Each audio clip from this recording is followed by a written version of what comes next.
Hello. Thanks for joining in. Welcome to today's live stream. Let me just start my podcast recording as well. So what's happening today? It's been probably a good day to call your senators, as is tomorrow, because the momentum of public pressure does potentially count for something. And it's worth the effort to call your senators. I'm so jealous that in America, I mean, it's bad to say jealous, but I'm a little jealous that you have this potential opportunity to help kick out a corrupt government. In Australia, we've just had an election. So essentially, whatever feelings you had post 2016 November, Australians are having, because the Rupert Murdoch press helped swing the election in favor of a government that was corruptly distributing taxpayer dollars to marginal seats. That is to say, swing areas, swing districts, by giving sports grants for hundreds of thousands of dollars to clubs in areas where they really needed the votes. Pork barreling, I think, is your term that you're probably most familiar with. So it'll be a while again till Australia has an election, but the corrupt government in Australia is really ruining things as fast as they possibly can, because their loyalties are in with their coal mining friends. And they're described science today as ideology. They said practicality must win out, not ideology, in relation to climate science. So we know what the witnesses are for. Trials need witnesses. Let's put that up as a banner. It's a good hashtag to use. Trials need witnesses, i.e., if Republicans vote against witnesses, they are voting against the legitimacy of Trump's impeachment trial. Trials have witnesses. Every day, it's our ongoing battle against massive amounts of propaganda. That's the case for the US, and it's the case for Australia and the UK as well. Trials have witnesses. So which witnesses are we talking about? Bolton, who's always a little bit sketchy as a witness, but at the same time has additional value because he's Republican.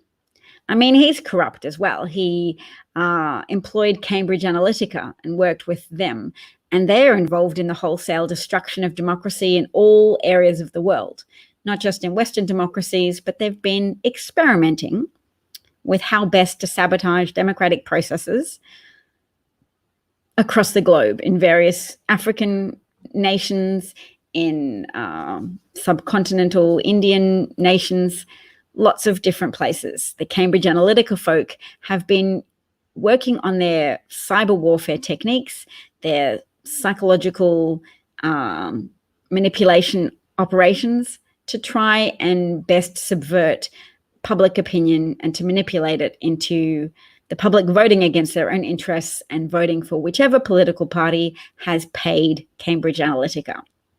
So Ted Cruz paid Cambridge Analytica when their techniques still needed some work. In the case of Donald Trump, Cambridge Analytica's services were very valuable to him, very valuable when put in connection with Russian efforts to manipulate American voters, to steal data from over 80 million Americans on Facebook and then form preference profiles so they could do micro-targeting of individual Americans on Facebook with dark ads that wouldn't be visible to everybody else, but that would be specifically tailored to each individual American's fears, personality profile, as determined by their likes on Facebook or what they expressed concerns about, words which would have been featured more prominently in their own status updates, etc. So trials have witnesses. Oh, it looks like I have some comments that I haven't been noticing. Cambridge Analytica is still operational. They have shut down that company and emerged as Emerdata, a new company. So yes, Steve Bannon, the Mercer family, all work together with Cambridge Analytica. Hi, Harvested Beets. Brian, you've been calling your senators daily. Congratulations. Benjamin, you too. Fantastic. So let's talk about some of the main areas in which we need to overcome propaganda. So Trump tries to make things look bigger than they are. We learned from Michael Cohen that Trump paid Cohen to manipulate early online polls. He paid to corruptly alter the results of polls so that Donald Trump appeared to be a lead candidate for the Republican primary votes. It was just a way of tricking people into thinking Donald Trump was more popular than he already was, because popularity breeds more popularity. So Trump needed to cross the threshold from being a bit of a joke into being a serious candidate. That was achieved through corrupt, money-driven manipulation of early polls. All right, let's go check out Twitter. Somebody's saying hello. Yep, hello to you too. Joe Biden and his team make the important point that science denialists are the worst people to have in charge when there are science-related medical disasters afflicting the world.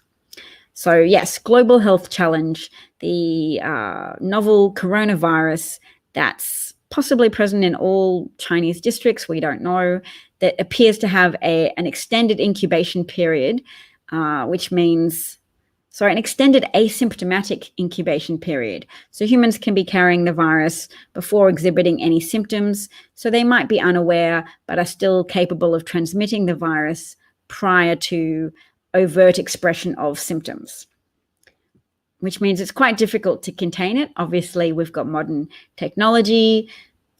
People are doing a lot of thermal scanning at various places where there are crowds in an attempt to try and tamp down the potential of this virus to infect large proportions of the world's citizens. What with the global nature of today's travel and airplane travel, etc., things can spread very easily. So good luck to us all. Let's keep washing our hands, calling for the regulation of under-regulated food markets where live wild animals are sold for food consumption. They've done that now in China because once they realized how big a problem the coronavirus is for them, they clamped down hard, knowing that this is going to be very problematic for China, as well as the Chinese economy, as well as the rest of the world. So this is an exciting update. The Energy Department has just released emails and records documenting departmental communications in relation to Ukraine as a required response to a Freedom of Information lawsuit. So perhaps we should check Annabelle's account to see if there's been any updates about that. She, Democracy Journo, is a stalwart investigator of news. Obviously, people prefer to accept things when they're confirmed by big organizations like the Washington Post and the New York Times, but the work of independent journalists on social media, when you check it out and look for verification, you at least let the idea take root in your brain as an idea that needs to be pursued and needs to be checked out. That gives us an important advantage in this time. So I'm not suggesting we subscribe to QAnon because they say anything that we want to hear and sound like they're very serious investigators and proponents of secret knowledge. It's important to look to individuals who are willing to do legitimate work and not just build a following, a grift following on the basis of QAnon racist nonsense to support Trump. All right. Oh, a Congress petition to sign. Nice. All right. So she's linking to an old January the 18th statement. That's how we measure time now. January the 18th is old in fascist days. With Energy Secretary Rick Perry saying, not once was the name Burisma or the Bidens mentioned to me. And presumably then contrasting that with Ambassador Sondland saying he knew it. All right, let's see. Maybe we should try and get the sound up on this one. Oh. How are we going, guys? Can we see that? Let's see if we can make it with sound. Okay, what if I remove it from the stream? Oops. Try again. And then we'll see if I can add it back again. And this time, share audio. Click on that. All right. Now, let's put my headphones on and see if I can hear it as well. What's Rick Perry saying? Let's have a look. Ambassador Volker. Dang it. President Trump wanted a public statement. Was that very loud all of a sudden? My apologies. To investigations of Burisma and the 2016 election. So it looks like we're listening to... You should note Mr. Perry was not sworn in under oath before his Fox News interview. Okay, Fox News. Not once was the name Burisma or the Bidens mentioned to me, not by the president, not by Rudy Giuliani, and not by Gordon Sondland. Mr. Giuliani Okay. made to Secretary Excellent. Perry, Ambassador Volker, and others that President Trump wanted a public statement from President Zelensky committing to investigations of Burisma and the 2016 election. We should note Mr. Perry was not sworn in under oath. Okay, so we've seen that now. Okay, so yep, Perry denies ever having heard the term Burisma or Biden's. All right. So are there any more updates? So that's everything. That's just the announcement that all email communications between the Energy Department about WhatsApp messages received by Secretary Perry, email invitations, email messages, calendar invitations, any communications featuring the term Rudy Giuliani with various spellings. Okay. Hunter Biden, Biden's Burisma, Lutsenko, and Cintiq. Oh, I wonder what Cintiq is. Is that an energy company that Trump was hoping to siphon money off? A Ukrainian energy company? And here, of course, we have that exciting news that we saw before, that Mitch McConnell tells GOP senators that there aren't enough votes to block impeachment witnesses. So that's good. We've always been on the fence about whether or not Mitt Romney would come good, whether Susan Collins was completely lost to being a Russian sellout, Lisa Murkowski, etc. All right. So, yes, we look forward to Bolton's testimony. Of course we do. Al Franken says that he has Republican friends in the Senate who are morally serious people. Mitch McConnell is not one of them. Let's see if there are 4 who think it's important to hear the truth. Well, indeed. Let's hope that, and let's do our part to continue to pressure senators. It's interesting, under McConnell's provisions around the trial, reporters remain penned and unable to follow senators down the hall to ask them questions, even when the trial is over for the day, which is an outrage. Obviously, it's pretty fascist to restrain the operations of the free press in this matter. There was a report as well on Vanity Fair that the White House was considering taking out a restraining order to silence the National Security Advisor, which would be a very extreme move and would probably be a very significant way to signal guilt to other people. The question is always as well about fascism. It's not just about how fascist your leaders are. It's about the appetite for lies, the appetite for fascist rhetoric from the 30% of America. Because the 30% of America that still enthusiastically support Trump, or the 30 to 40%, can often intimidate the other 60 to 70% of Americans from participating in a general strike, from saying, no, this government is clearly illegitimate. when you have 30 to 40% enthusiastic people, it can be a little intimidating. People can say, oh, well, we don't share their opinions, but maybe we just have to let them have their way. So the enemy of fascism is not just democracy, but the enemy of fascism is people with moral courage, people having the clarity to say it's not okay to put up with fascist rule. It's not a legitimate government. Cheating is significant and should have consequences. Justice should prevail. The rule of law should hold, and we are prepared to not cooperate with the economy and not cooperate with government to deal with this government as if it's illegitimate unless they succumb to oversight and to the rule of law, and to leave office if the Senate managed to vote for his removal, all of which is fairly unimaginable.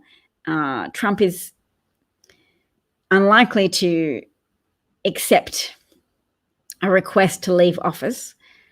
He will fight so hard, but at the same time, his fighting is still calling for the acceptance and the permission of those 30 to 40% of Americans. So when we challenge Trump, we don't just challenge Trump. We challenge Trump's propaganda, and we challenge its appeal to those Americans who still think it's important to support Trump. And when we talk about the election, we change our tune, and then we go, doesn't matter so much what those 30, 40% think. We're not dependent on them for the victory of a Democratic president. For the victory of a Democratic president, you're dependent on turnout amongst the Democratic base, which means listen to Black voters, understand their preferences, and pay credence to their reasoning. When they say Joe Biden is a trusted figure in their communities, listen to them and care about what they think. So I'm not sure why I don't have any comments anymore, but maybe it's because I haven't been saying anything of sufficient interest to comment on. I don't think I said hello to Champagne or Hisenburn. So hello to you guys.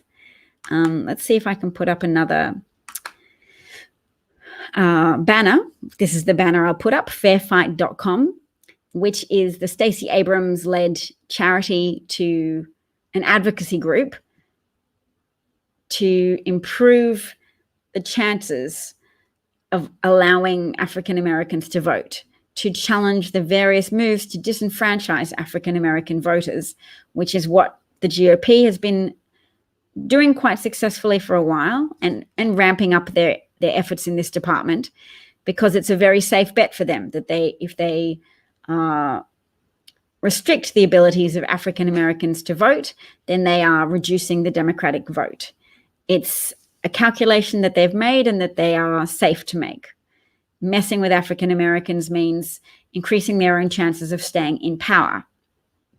So Fair Fight is an advocacy group that you can join, not just to donate to, but to donate time or your energies to make sure your messaging reflects some of the messaging that they're trying to get out there, so that people are aware of the degree of voter suppressive efforts from the Republican side of politics. The way African Americans have been disenfranchised, targeted with things that are equivalent to poll taxes. All right.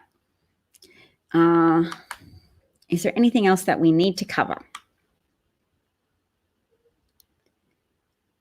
Oh, an earthquake magnitude.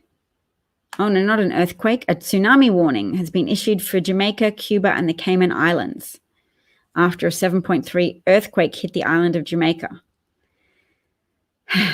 This shows I should pay more attention to the news. I had not heard about that, and that's 7 hours ago. Okay. It's very difficult because typically speaking, when you don't have a white supremacist in office, then you're more likely to have adequate distributions of aid. Although I think Haiti showed us that even when well-meaning, well-intentioned people around the world donate to a country following a natural disaster, aid distribution can still be lacking. So accountability and determination to have vigorous processes to eliminate corruption and to ensure efficacy when distributing aid. Those are all key components to achieving good outcomes following natural disasters.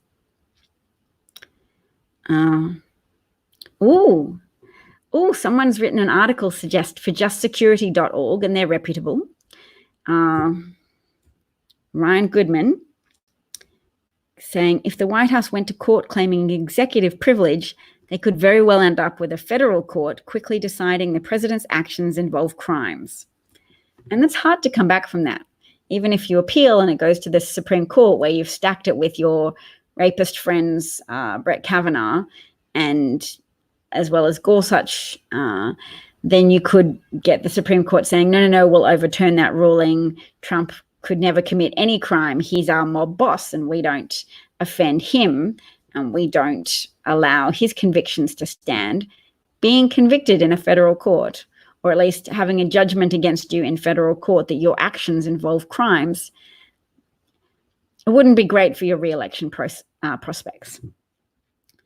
And there's still hope that there's some degree of electoral integrity in the American voting system. And people have to join statewide efforts to continue to support the push to secure and shore up America's electoral integrity. It can be done at a state level. Demand no less than safe and secure elections. Hand-marked paper ballots would be good, because it's very concerning that internet-capable electronic voting machines that print out a barcode when you vote and then have a machine read that barcode can be hacked with programming software that reads all of your barcode votes as a vote for a Republican, regardless of how you yourself have voted. Oh, yes. The peace agreement that the Mideast peace agreement that Trump and his team have devised involves unilaterally annexing various Palestinian territories. Settlements deemed illegal under US and international law will set the peace process back decades, and it risks real violence and massive destabilization inside places like Jordan. Essentially, Trump didn't get anywhere with trying to instigate a war with Iran, so he's trying to provoke terrorist activity and violence in the Middle East by unfairly preferencing Israel and contributing to the disenfranchisement of Palestinians, so that any land they might have hoped to get in a peace deal is stripped from them. And we can't turn away from this. This is fueling conflict around the world, that Palestinians, the humanity of Palestinians is so overlooked.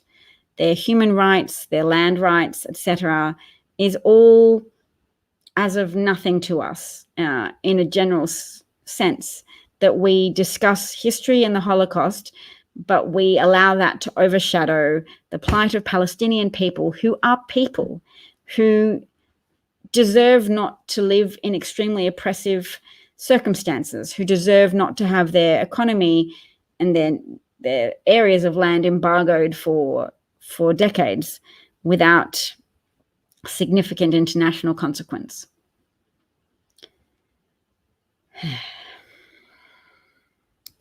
The actual peace plan, gift wrapped from Trump to an indicted Israeli prime minister for both of their upcoming elections. President Benjamin Netanyahu is under indictment for corruption, and he's looking to Trump to deliver him an electoral victory by using the might and superpower of the United States to unfairly advantage Israel. Very super duper corrupt and bad for the Middle East and for peace.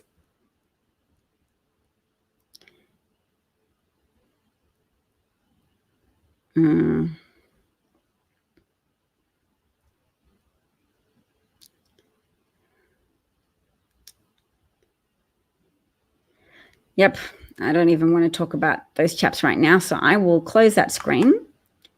Oh, I have been missing some comments. Okay. Hi, Clive. Thanks for joining in. Hi, Jeff. Individual 1.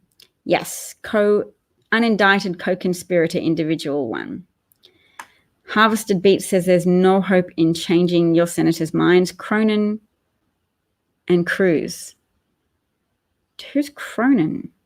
There's literally a senator called Cronin. Oh, wow, there's an earthquake where Brian is. Miami has buildings shaking and you're evacuated. Wow.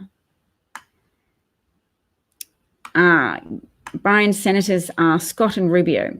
Even if you don't change your mind, you might scare them a bit. You might be a drop in a splash of water in their faces that scares them to think, there are people out there who are paying attention. Their propaganda that Trump's never done anything wrong is not convincing enough Americans. People who don't like to be suckers are not buying the perfect phone call argument when Trump admitted live on camera on the lawns of the West Wing that he was perfectly happy to ask other nations to investigate Americans to interfere with the 2020 election. Americans have their own processes for investigating businessmen, American business people, even ones who are operating overseas. America has never above the board outsourced investigations to foreign nations. And they've certainly never outsourced investigations of the children of political rivals. Mick Mulvaney admitted that Trump made a deal or was trying to make a deal in return for investigations that suited him politically. So Mick Mulvaney said, yes, the 2016 election, Trump wanted to make Ukrainian aid conditional on investigations into that. He didn't want to admit about Biden, but he was admitting that politically expedient investigations were tied to Ukrainian aid that Trump was illegally holding up, violating the Impound Control Act that says when Congress designates money to a certain goal, that money cannot be stopped secretly by the president without following various above board procedures.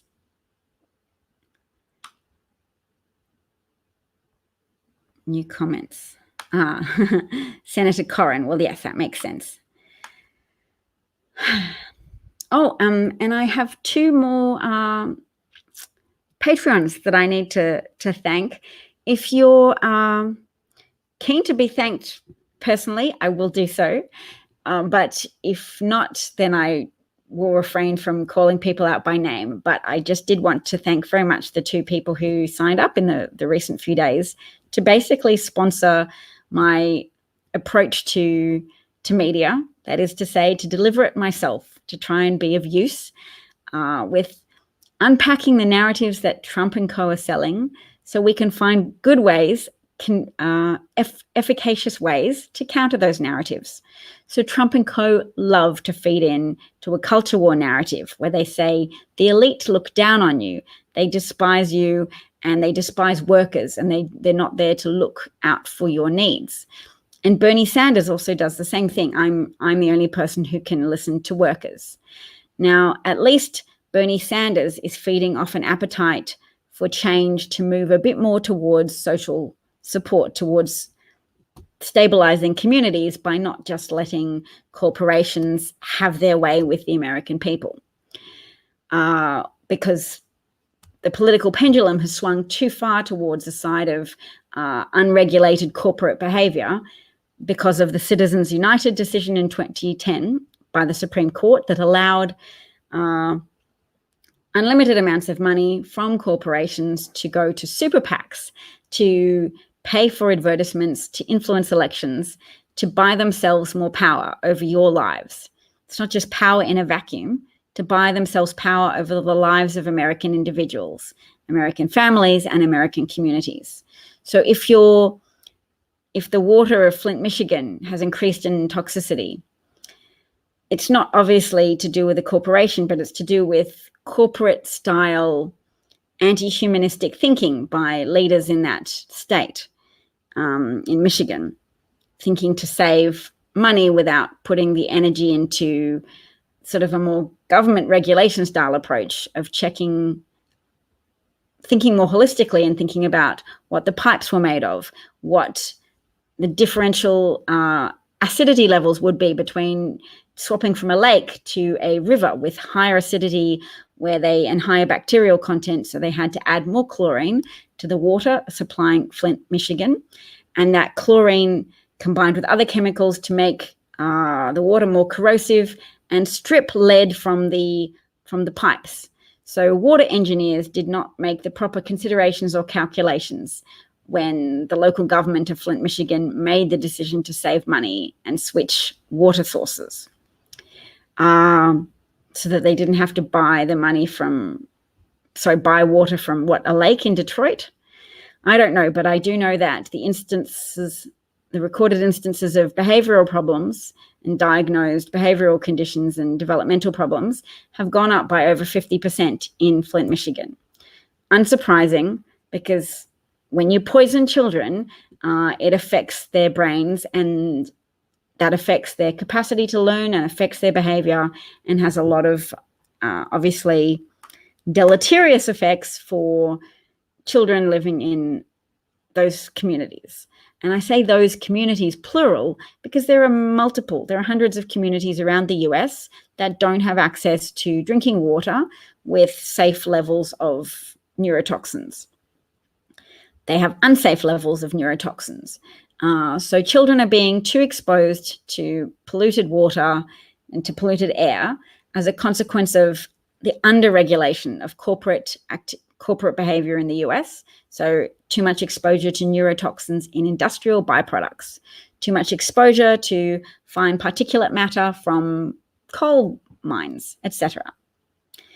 Yes, water treatment is incredibly complicated, and there's so many factors that have to be looked to very thoughtfully, and you have to have competent professionals involved. Water engineers, it's their job to make those calculations and considerations. Brian worked in water treatment for 14 years. So you probably know a lot more than I do about the combining of chlorine with other chemicals that then can increase the corrosive capacity of those chemicals in the water that can then... So Brian worked as an electrician in water treatment. Wow, what an exciting variety of careers you've had. Water treatment as an electrician and now as a nurse. I commend you on your fascinating life. Are you safe from the earthquake or from the aftershocks of the earthquake, Brian, in Miami? Jeff is asking about the fires in Australia. There are fires near our capital city at the moment, which is Canberra. That's probably a little known fact for you guys, because Sydney's our best known city. It's our largest city. It's the capital of a state of New South Wales, but the capital of Australia as a whole is this planned city a bit south of Sydney called Canberra. And the Department of Defence, I think one of their helicopters accidentally started a fire, and it's out of control. And Canberra has already suffered through so many days of hazardous breathing air. And yeah, now they're also in danger, more immediately speaking, from fires. You're in Tampa. Interesting. So Harvested Beets just took a group of students to the North Texas water treatment plant. Interesting. Can you tell us anything that you learnt, or can you recall anything that you learnt from your excursion to the North Texas water treatment plant? Because that would be interesting to learn. Now, I've said that I'm going to start trying to review products for their environmental impact, or just in line with environmental concerns. And I do intend to progress with that. So my one tip of the day today is, having looked up an ingredient in the soap my husband just bought, I asked him to read me out loud what was in his soap. I said, there's probably palm oil. He was like, sodium lauryl sulfate, et cetera, palmitate. And I'm like, that sounds like a palm oil derivative. Looked it up. It was. So, yep, there was palm oil in the soap he bought. There's palm oil in so many personal care products, as well as in snack foods. But if you look at the back of products and decline to purchase things with something listed just as vegetable oil or palm shortening, if it's got the word palm in it, or a fragment of the word has palm in it, then you can rest fairly assured that palm oil is a constituent of the product you're buying, and see if there's an alternative. I'll try and promote products that don't have palm oil in it. But I wanted to share something that I learnt, which is that skim milk and low-fat milk also have palm oil derivatives added to them to add to the nutrient content of the milk that has lost nutrients because of the fat content being removed from milk. So basically, commit to fat content, buy full-fat milk. Do not, if you don't want to participate too much in the deforestation of the earth, don't drink low-fat or skim milk. Jeff writes palm oil is NG, which I'm presuming means not good. I mean, there are sustainable palm oil plantations, but as a whole, it's, I think, still better to avoid palm oil in products where possible. So Brian's safe from the earthquake. He didn't feel a thing. Excellent. So Tampa's not close to Miami. Good. Please forgive my ignorance of American geography. I'm working on it. And I did talk to a few people yesterday who were not from Australia, but who were quite up to date with the fires, and also knew that our Prime Minister had gone on holiday to Hawaii during the middle of the fires, at the peak of its deadly activity. That people were, I think people died whilst he was on holiday, and at that point he cut his holiday short. But it was obviously being a very devastating and out of control series of fires up and down the the southeast coast of Australia prior to his leaving the country for a holiday with his QAnon evangelical friends.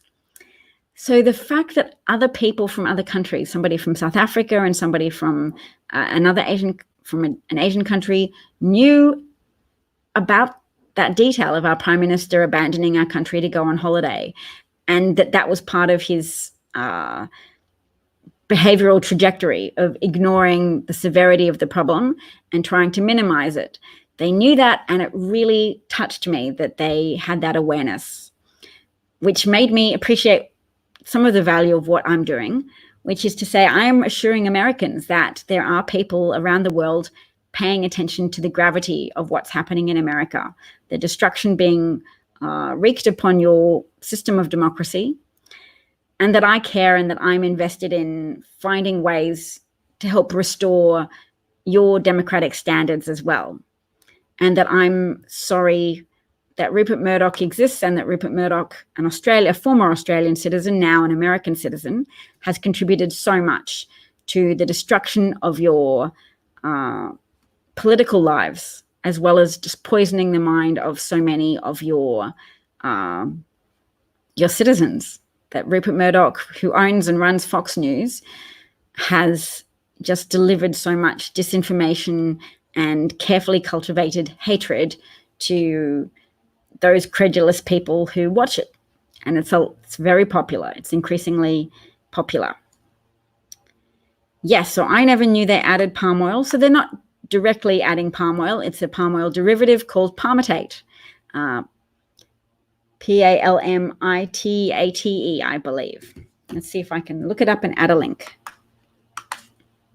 Palmitate added.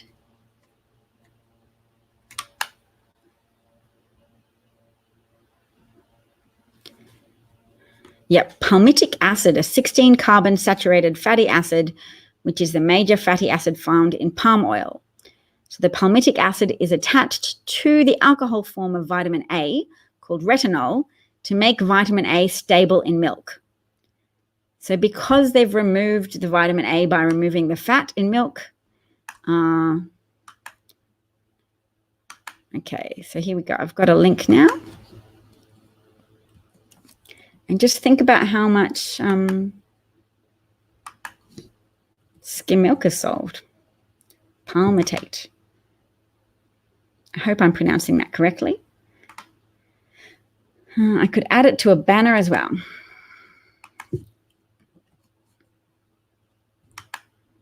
All right. There we go. All right. Well, let's see if there's anything else that's happening. George Papadopoulos is so weird, isn't he? Who's familiar with George Papadopoulos? He is a person hired by the Trump campaign to be a national security advisor when they were trying to ramp up how much credibility they had as a serious campaign. They hired both Carter Page, who has a PhD, so they thought that added them credibility. He was also under investigation previously for being a Russian asset, and after he left the Trump campaign, Pfizer was taken out. Let's find out what Pfizer stands for. This is something we should know because it's very critical. Pfizer.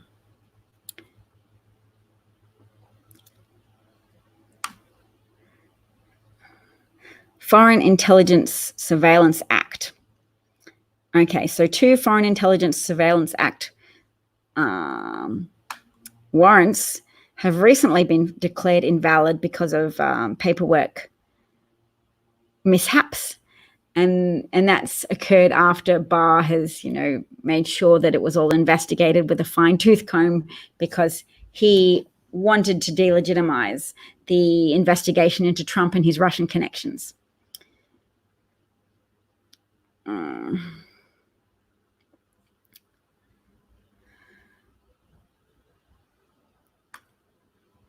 Yes. All right. Good learnings. So yes, Carter Page was hired. George Papadopoulos was another foreign advisor. What are they called? Oh, well.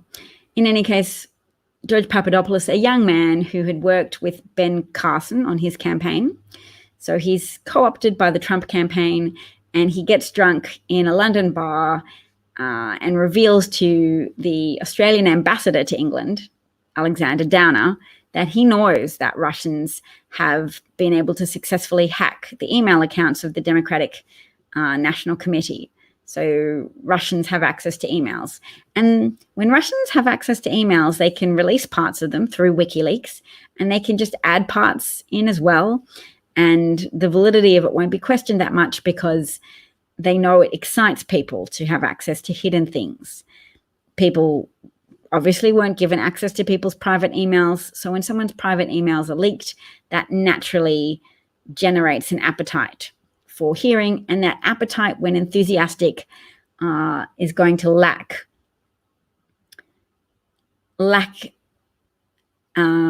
enthusiasm for validating everything, for checking how much is correct. People will just hear what they want to fit into their narratives when that element of enthusiasm is there.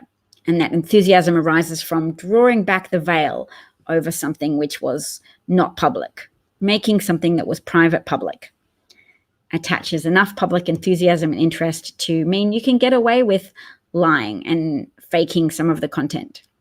So George Papadopoulos was aware that this was all happening and being done to reduce the likelihood of Hillary Clinton succeeding as a presidential candidate, therefore increasing the success likelihood of Donald Trump succeeding. George Papadopoulos confessed to this Australian diplomat, Alexander Downer. Alexander Downer eventually passed that information on to Australian intelligence agencies, who eventually informed American intelligence agencies, thus providing a strong prompt for an investigation of the Trump campaign. And Barr, being a Russian asset himself and a Trump asset, sought to invalidate the Mueller report and that whole investigation. Well, we try and stay on top of all of the information, but it's still a lot of disinformation. And instead, we should probably use our energies to sell the story of people who are working to help America, people who are working to strengthen America geopolitically and nationally. Whoever tells the most persuasive, put together story that sits with people's pre-existing understanding of how the world works, or that challenges some of those understandings without just ripping it down, but picks at it and simultaneously offers a replacement story so that people aren't just feeling broken, they're feeling challenged, and to have those unhelpful beliefs to offer an alternative. So I should be devoting myself to that more, not just to pass on the latest updates of what corruption Trump has achieved today, but also, although that helps, it helps for people to collect details of corruption, because that helps motivate them to put together a news story where you can't just say, oh yes, little government is the best. You have to go, hey, wait, I don't like corruption. I don't like hearing all these stories about how corrupt my government is, because I think that's what's been influencing so many independents. You now have 53% of independents want Trump removed from office by the Senate, as opposed to 34% who don't want him removed. So I guess there's some in the middle who are undecided, but 53%, that's a significant amount of independent voters, as well as 75% of Americans wanting witnesses.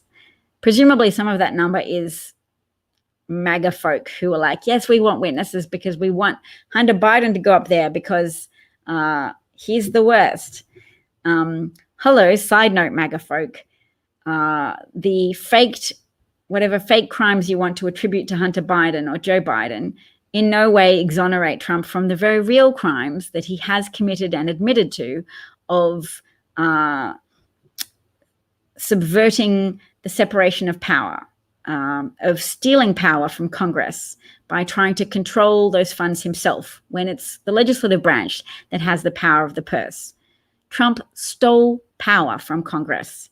He did not have the authority to withhold funds. Republicans can keep pretending he had the authority to withhold the funds, but he would have only had that authority if he went through the proper channels and asked and made a case. So he did not have the authority to secretly withhold funds from Ukraine for such a long period of time. And the resignations from the Bureau of the Budget Bureau. Oh, I better look up what that's called.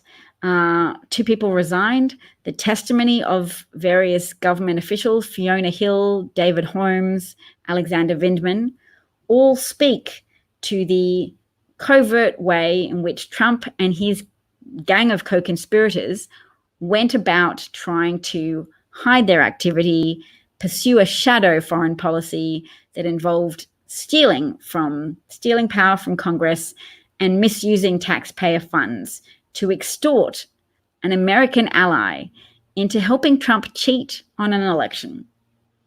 So much wrong, but so important to get it pat down how we communicate that message. The mainstream media won't do it because they'll still be tying themselves up in knots, unpacking every new detail.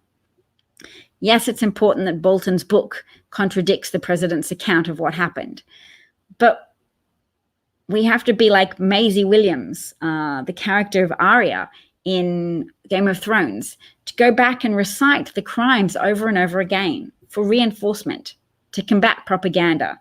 He did this. Michael Mulvaney admitted that Trump habitually makes deals with other nations, but the deal in this instance was sham investigations for military aid that wasn't Trump's to deliver. It was already signed onto. It was already duly appointed by Congress, and the Department of Defense had already authorized it. So there was no validity to Trump's argument that he was the only one who could and should hold up the aid. It wasn't his purview. It's a degradation of the American system of checks and balances, the American system of division of powers into 3 co-equal branches of government.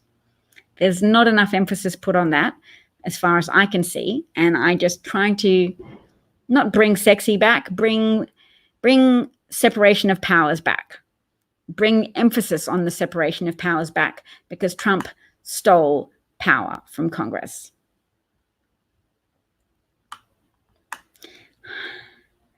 All right, well, I will go, chaps, but before I go, I should put up as a banner, Fair Fight is my focus charity for today.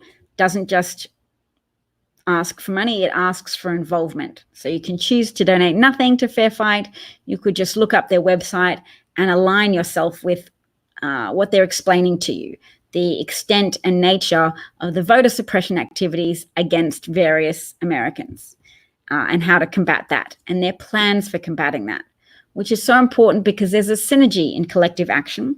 So joining together with that group, putting your energies behind those people, they are working in a very effective way to restore integrity to the voting process, to re-enfranchise disenfranchised African Americans. Don't let their plight and their loss of power be something that falls on the outskirts of your attention because you're so busy keeping up to date with Trump corruption. This is a long-standing pattern of GOP corruption to strip people of their right to vote. So felons should not be stripped of their right to vote after they've served their sentence, especially knowing, as we do know, that African Americans are disproportionately targeted. They have similar consumption rates of drugs, similar drug use rates to white communities, and yet Black Americans are disproportionately investigated and charged with drug offenses. So a lot of those people serving time in prisons, when they finish their sentence, they should certainly be allowed to vote, and yet the Republican Party in multiple states tries to strip them of this right. They institute a poll tax in Florida of saying that fines have to be paid for all violations prior to people being able to vote. Obviously, that argument has credibility with overtly or covertly racist people in Florida who support the Republican Party.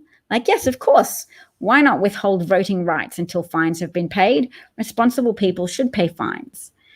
Those are the type of people who don't care that historically African Americans have been economically persecuted, denied the opportunity to take out mortgages, to amass intergenerational wealth, and that therefore measures that tie the ability to vote with how much money you have to pay a fine for drug use or anything like that is a poll tax instituted purposefully to take voting rights away disproportionately from African Americans, from poor people generally speaking, but yes, they know African Americans will be disproportionately affected by that, meaning they know Democratic votes will be reduced because of that legislation brought in by Florida Governor Lev Parnas' associate and friend, Ron DeSantis.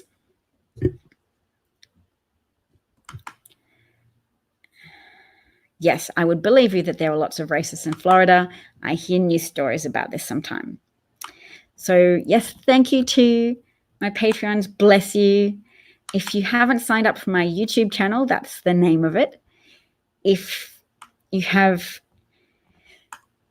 excess funds in your bank account that you wish to distribute and join my small gang of Patreons, small and incredibly appreciated and cherished gang of Patreons, this is the link, or you can just type in to Google Patreon and DavChat. Thank you. Thank you so much to the people who have helped me collect money for purchasing microphones and paying the web hosting fee for StreamYard, which enables me to stream live simultaneously to both YouTube and Periscope, and thereby read comments from both and share my screen with whatever I like, which is a fantastic technological advance for me. If you're looking for articles to share with people to help break them out of a cultish way of revering the Republican Party without any actual merit to it, they should know that Republicans are not fiscally responsible, that they build up deficits and then, trade off this undeserved reputation. And then the minute the public starts to react to a contracting economy and vote in a Democratic government, Democratic leaders then have to contend with spiraling debt, whatever economic depression Republican leaders have managed to introduce, whatever contracting economy has occurred because Republicans reduce public services, reduce public expenditure, and exert downward pressure on minimum wages and wages generally, as much as they can usually, because they also oppose legislation to reduce drug prices. They oppose legislation to introduce universal health care, which would massively cut out the middleman and the bureaucratic waste and the dichotomy of people trying to get their healthcare needs met and their medical insurance companies trying to minimize expenditure and maximize profit for shareholders. That is a pulling in opposite directions set of priorities that makes American healthcare so fraught and so expensive and delivers such terrible value for money to Americans in general, and is no doubt a factor in longevity, in life expectancy for Americans going down, whilst in all other highly developed countries, life expectancy has been rising. So the difficulty of dealing with your healthcare system, the cost of dealing with your healthcare system, and the unfairness of your healthcare system, the corrosive impact on a sense of community. The fact that in other countries, there's a feeling of people are being looked after. Our tax dollars are going towards that. Because people's psyche follows their actions. When you know your government's actions are supporting people, normalcy bias kicks in and you go, that's good. That's good that other people are getting helped. In America, the more Republicans organize a retreat from governments taking care of other people, the more people rationalize that to themselves and say, yeah, it's great that the government's not taking care of people. That's the way it should be. People are bad. I don't like people. So there's lots of contributing factors to the erosion of compassion and decency in the US, but a lot of that is a self-perpetuating feedback cycle between conservative media and conservative political leadership. If anybody needs another charity to engage with or consider supporting, Racist Texas is helping those migrants at the border that are suffering from incredibly inhumane conditions. Brian is telling me that he could tell me horror stories related to your private insurance system in the US, and I will tell you that I would easily have a predisposition to believe all of those stories because I am primed, having been exposed to some of them already. Priming is such an important psychological concept for us to understand right now. It's how Fox News viewers are primed to disbelieve and hate Democrats, primed to buy whatever egregious, nonsensical argument Trump's lawyers and defenders put forward. They are primed because Fox is pumping out inaccurate, deceptive propaganda 24 hours a day. And that has an impact that's difficult to overcome. Instead, we try our best to reach independent voters, as well as rousing the enthusiasm of the Democratic base by listening to people of color. I can't stress how important that is to make people of color feel heard, to make them feel they are being included in society and in the considerations of what would help America move forward. Conservatives and Republicans might think that it would divide America to help African Americans because they've been fed a diet of hatred to say any advancement of African Americans, any government policy directed towards redressing historical injustice and deprivation, and systemic withholding of opportunity from African American individuals and communities. They've been led to believe that that didn't occur, or that any effort to help people of color is withholding help from white people. They've been taught that America is like a zero-sum game, where if African American people win, white people lose. And the opposite of that is true. If you include people in the economy that have historically been excluded from opportunity and privilege, it lifts everybody, it adds to your economy. If we talk more about Keynesian economics, how government expenditure can invigorate an economy. Government expenditure has been, too many people have been told that government expenditure is inevitably corrupt. If we point out that government expenditure around the world has helped save economies from falling into recessions, that's the kind of stories that people need to hear. That's the kind of stories we need to sell. I'm working on it. And thanks for your help. Particularly my Patreons. there's a link again, who give me energy to do this and add to my stores of determination and commitment. So thank you. It also helps my family to know that I'm at least trying to come good to make this my work, to make this my job, to be a force for good in this world when so much of the media is literally owned by corporate owners who benefit from tax cuts associated with conservative rule that trades off a false reputation for fiscal prudence, that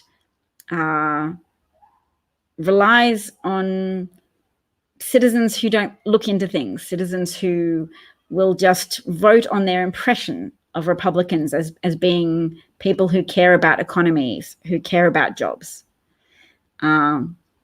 So important for Democrats to show that they care about profit as being a potential engine for delivering income to working people, that we're not opposed like communists to the idea of property in general.